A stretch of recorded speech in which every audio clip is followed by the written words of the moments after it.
Howdy, my name is Rahil And I'm Trace Saha. and we are mechanical engineering students presenting to you our senior capstone project. Right, so what we have right here is the personal Foundry kit. The idea for this and the need happens to come from the course MEEN 360, which is a course that all of us mechanical engineers had to take. In that class, we learn about the processes of heating, casting, and cooling metals. Now this class comes with an accompanying lab course, which is MEEN 361. And in this lab course, they don't actually do an experiment that pertains to those specific concepts. So we were tasked with creating the experimental apparatus for a heating, casting, and cooling experiment. And as you can see here, we've completed the entire process with the crucible and the metal melting and our final mold. And in the next clip, you'll see the actual project demonstration.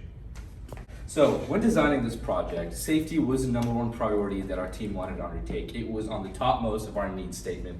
That being said, we created a pretty in-depth safety manual for the user to use when they're actually utilizing the product.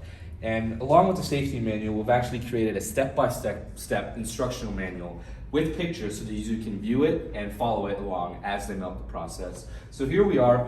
Trace is going to go ahead and start the demonstration, and I'm going to read the safety manual step by step. So it starts off with placing the personal Foundry on a flat surface and plugging in the hot plate power cord into the power outlet.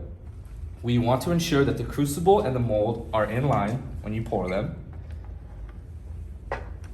And next, making sure that the Arduino and the electronic system, as you can see down here, are plugged in. This electronic system essentially is a thermocouple which reads the temperature on this LCD screen, which is hooked onto the computer that gives a live reading of the thermocouple and the temperature sensing.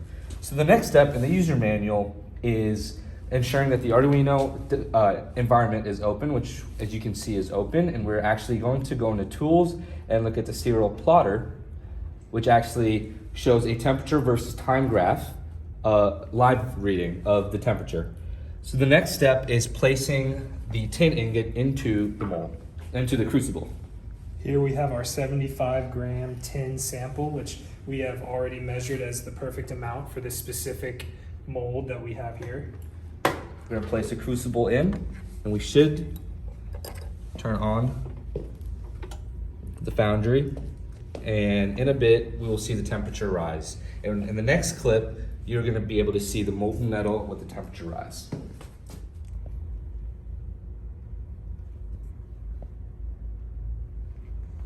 All right, as you can see, we have our thermocouple reading the temperature inside the crucible.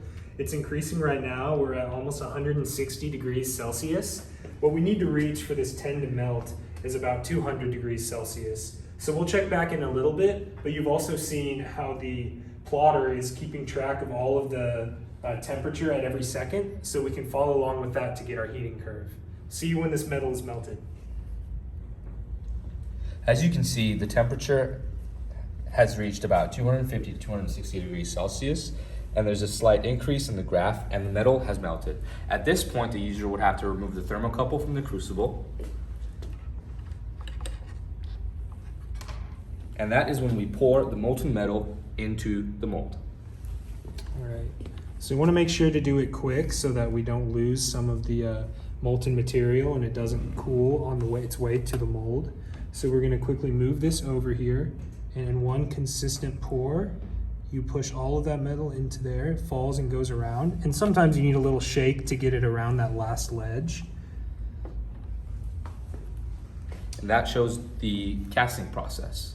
At this point, while the metal is cooling, it is safe to unplug the USB from the computer. As you can see that the temperature is dropping down, and the video will, and the data will actually still be saved onto the Arduino. And this is where we can shut off the hot plate. As you can see, the light will actually switch off as well. And at this point, we can unplug. It is safe to unplug the hot plate.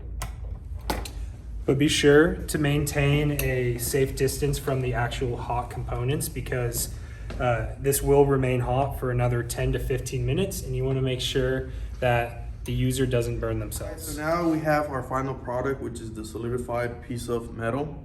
In this case, we use tin. Now this tin solidified metal can be used for tensile testing for other mechanical properties. Thank you.